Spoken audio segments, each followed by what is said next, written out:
Hello everyone, welcome to my YouTube channel civil at home. तो दोस्तों, उम्मीद करता हूं कि आप सभी लोग बहुत अच्छे से होंगे और अपना ख्याल रख रहे होंगे। तो दोस्तों, आज का हमारा टॉपिक है प्रोटेम स्पीकर।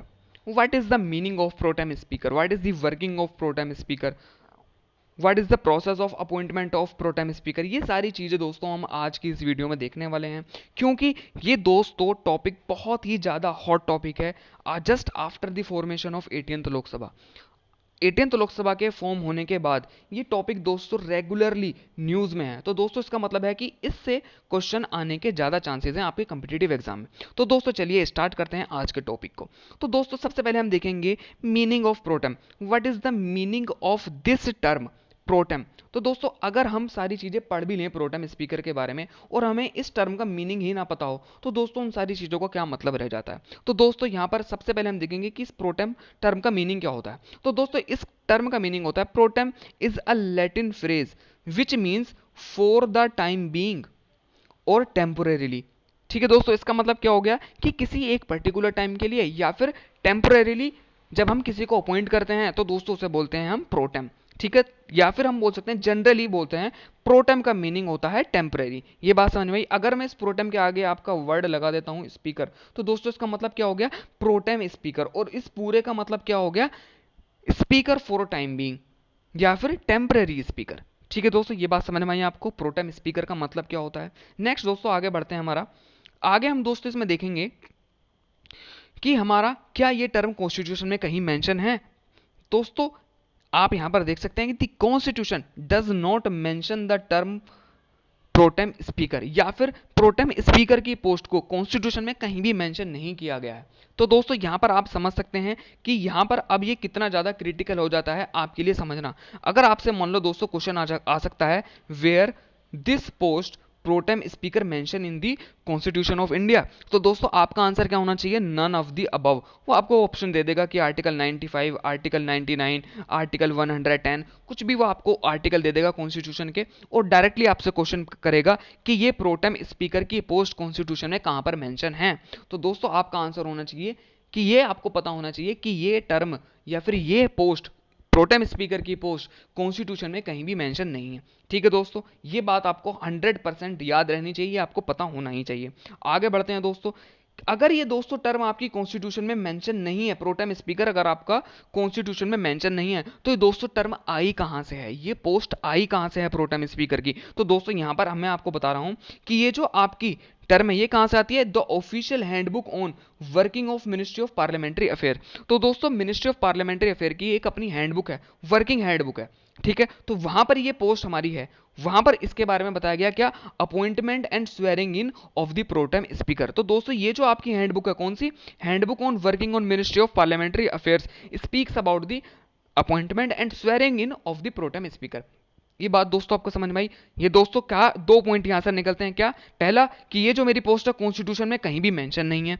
कहां पर मेंशन है ये भी आपसे क्वेश्चन आ सकता है कि ये जो मेरी पोस्ट है ये मेरी कहां पर मेंशन है, आपसे पूछ लेगा। ये आपसे क्वेश्चन कुछ इस तरीके से फ्रेम कर सकते हैं कि pro tem speaker post mention in कहां पर, पहला दे देगा आपका कॉन्स्टिट्यूशन, दूसरा पर ये आपका दे देगा पार्लियामेंट्री वर्किंग अफेयर्स मिनिस्ट्री, कहीं भी आपको दोस्तों आपका दे देगा ऑप्शन, और वहां से आपसे क्वेश्चन करेगा कि ये आपकी कहां पर मेंशन है। तो दोस्तों आपका आंसर क्या होना चाहिए, ये आपकी मेंशन है handbook on working of ministry of parliamentary affair. बात समझ में आई दोस्तों, यहां तक उम्मीद करता हूं कि दोस्तों आपको समझ में आ गई होगी। और दोस्तों आपका अगर कोई भी डाउट रह जाता है तो आप डायरेक्टली मुझे कमेंट कर सकते हैं, मैं 110% आपको रिप्लाई करूंगा। ठीक है, आपका जो भी डाउट होगा मैं सोल्व करने की कोशिश करूंगा। अगर आपको किसी और टॉपिक पे वीडियो चाहिए आप चाहते हैं तो मैं वो भी बिल्कुल दोस्तों आपको बनाकर दूंगा, जस्ट कमेंट कीजिए। ठीक है दोस्तों, आगे बढ़ते हैं दोस्तों। आगे इस पोस्ट में और क्या क्या इंपॉर्टेंट बातें हैं।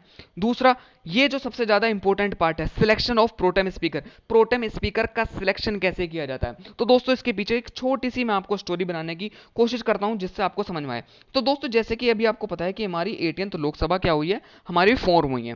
ठीक है दोस्तों, उससे पहले हमारी कौन सी थी 17th लोकसभा।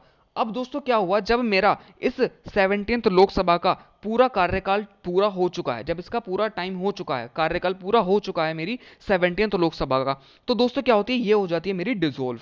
ठीक है दोस्तों, जब ये डिसॉल्व हो गई तो डिसॉल्व होने के बाद क्या होता है, मेरी एक नई लोकसभा फॉर्म होती है। ठीक है दोस्तों, अब मेरी दोस्तों नई लोकसभा फॉर्म हो चुकी है, 18th लोकसभा। अब दोस्तों जब ये मेरी 18th लोकसभा फॉर्म हो चुकी है, इसके जितने भी एमपीज हैं वो मेरे पार्लियामेंट में आ चुके हैं, पार्लियामेंट के हाउस ऑफ पीपल्स में आ चुके हैं। ठीक है दोस्तों, जब हाउस ऑफ पीपल में लोग आ चुके हैं, एमपीज आ चुके हैं, तो दोस्तों मेरा आर्टिकल 99, आई एम श्योर, ठीक है, ये आर्टिकल 99 क्या कहता है कि जितने भी आपके मेंबर ऑफ पार्लियामेंट हैं, जब भी कोई आपका बिल पेश करता है, जब भी आपका कोई भी बिल आता है आपका पार्लियामेंट में, तो ये जितने भी एमपीज हैं उस पर वोट नहीं कर सकते जब तक वो आपकी ओथ नहीं लेते। ये बात दोस्तों समझ में आई, जब तक वो ओथ नहीं लेंगे। आर्टिकल 99 क्या कहता है, जब तक आपके जितने भी, शायद दोस्तों आर्टिकल 99 या आर्टिकल 98 है, आई एम नॉट श्योर, लेकिन ये दोस्तों भी हमारा टॉपिक नहीं है, वो मैं आपको बाद में के बारे में पूरी डिटेल से एक वीडियो नेक्स्ट बना लेंगे। तो दोस्तों इसमें क्या है, जब तक आपके सारे एमपी आपकी शपथ नहीं ले लेते हैं, स्वेरिंग नहीं कर लेते हैं, वो वोट नहीं कर सकते किसी भी बिल के रिगार्डिंग। ठीक है दोस्तों, तो क्या होता है कि जब मेरी न्यू आपकी लोकसभा फॉर्म होती है, तो उसका जो सबसे सीनियर मोस्ट एमपी होता है, सबसे सीनियर मोस्ट एमपी होता है, उसको क्या बना देते हैं, प्रोटेम स्पीकर अपॉइंट कर देते हैं। अब ये कैसे अपॉइंट होता है वो हम देखते हैं। अपॉइंट कैसे होता है, इसको अपॉइंट करते हैं आपके प्रेसिडेंट ऑफ इंडिया, किसकी रिकमेंडेशन पे करेंगे, प्राइम मिनिस्टर की रिकमेंडेशन पे। ये बात दोस्तों को पता है कि हमारे जो प्रेसिडेंट है जो भी वर्क करते हैं किस पे करते हैं, on the recommendation of prime minister. ठीक है, आपके जो भी प्राइम मिनिस्टर उनको रिकमेंड करेंगे, हमारे प्रेसिडेंट वो करते हैं। तो जो हमारे सीनियर मोस्ट एमपी होते हैं उनको कौन करता है, प्रेसिडेंट अपॉइंट कर देते हैं एज अ प्रोटेम स्पीकर। ठीक है दोस्तों, ये बात समझ में आई। अब ये जो प्रोटेम स्पीकर होते हैं ये क्या कराते हैं, जितने भी न्यूली आपके इलेक्टेड होते हैं उन सबको क्या कराते हैं, शपथ ग्रहण कराते हैं। और मैंने क्या बताया था, जो प्रोटेम स्पीकर होते हैं वो क्या होते हैं, आपके सीनियरिटी बेसिस पे होते हैं। ठीक है, ये जो आपकी मिनिस्ट्री होती है, ministry of parliamentary and working affairs, ये क्या करती है, आपको जो 3 सीनियर मोस्ट एमपीज होते हैं उनकी लिस्ट देती है पीएम को, और पीएम इस लिस्ट को देते हैं, पीएम अप्रूव करते हैं इस लिस्ट को, और ये पीएम अप्रूव करने के बाद दे देते हैं प्रेसिडेंट को।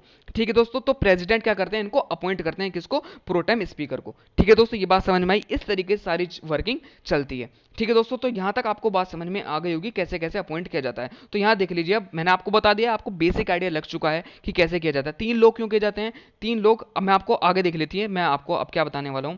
इसमें क्या होता है दोस्तों कि द हैंडबुक जो मैंने आपको बताई थी, कौन सी handbook, handbook on working of ministry of parliamentary affairs. ठीक है, क्या करती है, states when the speaker post fall vacant before a new Lok Sabha form. जैसे कि मैंने आपको अभी बताया था पूरा कि जो आपकी नई लोकसभा जब आपकी फॉर्म होती है तो क्या हो जाता है, आपकी जो पोस्ट होती है स्पीकर की वो क्या होती है, वैकेंट हो जाती है। ये बात समझ में, आगे बढ़ते हैं। The duties of the speaker to be performed by the member of house appointed for the purpose by the president as speaker pro tem. ठीक है दोस्तों, ये सारी बात मैं आपको बता चुका हूं कि जो हमारे प्रेसिडेंट होते हैं वो क्या करते हैं, नई जो लोकसभा आपकी आती है उसके जो सीनियर मोस्ट मेंबर्स होते हैं उनको फॉर स्टार्टिंग के लिए, स्टार्टिंग के कुछ दिनों के लिए, 2-3 दिन के लिए इनको किया जाता है, शायद 2 दिन के लिए ही किया जाता है इनको। ठीक है, 2 दिन के लिए किया जाता है, ताकि जितनी भी आपकी जो सेरेमनी होती है एमपीज की जो ओथ टेकिंग सेरेमनीज होती है एमपी की दोस्तों, ठीक है, वो आपकी क्या हो जाती है, पूरी हो जाए। और उसके बाद फिर जब सारे एमपी क्या कर लेंगे, आपकी शपथ ले लेंगे, तो जब हमारे पीएम क्या करते हैं, पीएम एक प्रस्ताव लाते हैं, फिर किस चीज के लिए, आपका एक मोशन लाते हैं, पीएम आपका मोशन लाते हैं, किसके लिए, फॉर इलेक्शन ऑफ स्पीकर। ठीक है, जब अगर दोस्तों मैंने आपको बताया जब तक आपके एमपीज ओथ नहीं ले लेंगे वो आपका वोटिंग नहीं कर सकते। ठीक है, तो प्रोटेम स्पीकर ने क्या किया, सारे जो एमपी थे आपको उनको वोटिंग करा दी। अब जब हमारे पीएम मोशन लाते हैं फॉर इलेक्शन ऑफ स्पीकर, तब ये सारे जो ओथ ले चुके एमपी हैं, नए एमपी, तब ये वोट करते हैं। तो दोस्तों यहां पर आपको मैं समझ सकता हूं कि आपको पूरी क्लियरिटी हो गई होगी कि क्यों नए एमपीज को ओथ की जाती है और ओथ कराने का क्या आपका रीजन है, कॉन्स्टिट्यूशन क्या कहता है इस बारे में।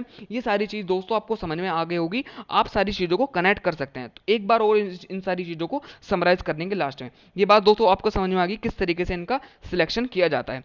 ठीक है दोस्तों, आगे बढ़ते हैं। इसमें आगे क्या है, oath of pro tem speaker. Pro tem speaker की ओथ कैसे की जाती है, ये आपका दोस्तों बहुत ज्यादा इंपॉर्टेंट क्वेश्चन हो जाता है आपके किसी भी आपके एग्जाम के लिए। तो दोस्तों क्या कहते हैं, the president administer the oath to the speaker pro tem in Rashtrapati Bhavan. दोस्तों बिल्कुल इस चीज को याद कर लीजिए कि जो प्रोटेम स्पीकर होते हैं उनकी ओथ कौन कराता है, प्रेसिडेंट ऑफ इंडिया।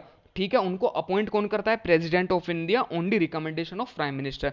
ठीक है, उनकी जो ओथ होती है कहां होती है, राष्ट्रपति भवन में होती है, और उनकी ओथ को प्रेसिडेंट कराते हैं। ठीक है दोस्तों, ये तो होगा pro tem speaker, senior most MP in the house of people.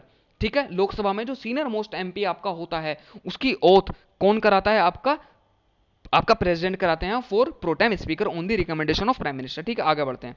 ठीक है, इसमें अब ये जो आपका क्या है, ये तो करा दिए, लेकिन इनके साथ जो दो मेंबर होते हैं उनका क्या होता है, उनकी अब एक बार जब प्रोटेम स्पीकर बन गए, इनकी ओथ किसने करा दी, हमारी प्रेसिडेंट ने करा दी। तो दोस्तों प्रेसिडेंट के बाद जो ये अब जो हमारे पीएम होते हैं, तीन नाम रिकमेंड करते हैं, तीन सीनियर मोस्ट एमपीज के नाम रिकमेंड करते हैं।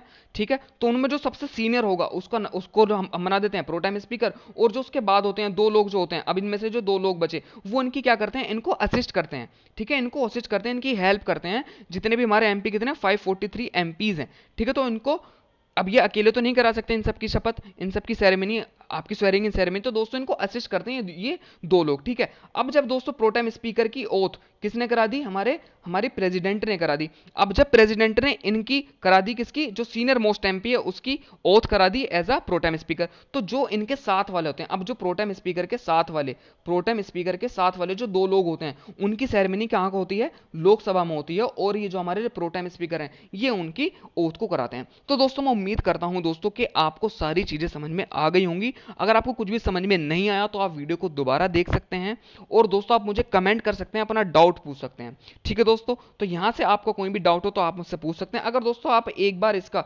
समराइज देखना चाहते हैं तो हम वो समरी भी एक बार इसकी कर लेते हैं। ठीक है दोस्तों, समरी में क्या होता है, देखिए सबसे पहली बात, जो हमारी न्यूली इलेक्टेड होती है, मैं अभी 18th लिख रहा हूं क्योंकि दोस्तों हमारी रिसेंटली यही हमारी न्यू लोकसभा फॉर्म हुई है। ठीक है, इसके बाद जब 18th लोकसभा होगी तो उसके कौन से होंगे, सीनियर मोस्ट हमारे जो एमपीज होते हैं।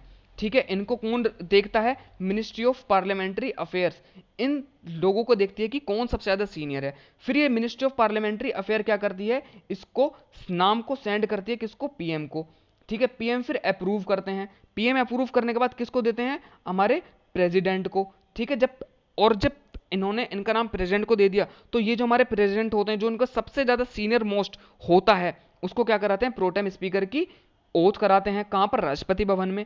ठीक है, और जो ये हमारे प्रोटेम स्पीकर होते हैं, फिर ये उसके बाद कराते हैं जो इनको असिस्ट करने वाले हैं, जो इनकी हेल्प करने वाले हैं एमपीज की स्वेरिंग इन सेरेमनी में, उनकी ये कराते हैं दो लोग। ठीक है, और धीरे धीरे ये दो लोग ये कराते हैं, और फिर ये तीनों लोग मिलकर किनकर के कराते हैं, हमारे जो सीनियर मोस्ट कौन होते हैं, हमारे सीनियर मोस्ट हमारे जो मेंबर होते हैं, जो हमारे सीनियर मोस्ट मेंबर होता है लोकसभा का। ठीक है, वो क्या करता है, फिर हमारा प्रोटेम स्पीकर बन जाते हैं। ठीक है दोस्तों, ये बात आपको समझ में आई, प्रोटेम स्पीकर और ये दो लोग मिलकर क्या कराते हैं, सारे न्यूली इलेक्टेड जो हमारे एमपीज होते हैं उनकी ओथ कराते हैं। तो उम्मीद करता हूं दोस्तों आपको ये सारी चीजें समझ में आई होंगी। कोई डाउट हो उसके बाद भी आप दोस्तों मुझे कमेंट कर सकते हैं। ठीक है दोस्तों, thank you for watching, please share this video and subscribe the channel. Thank you for watching.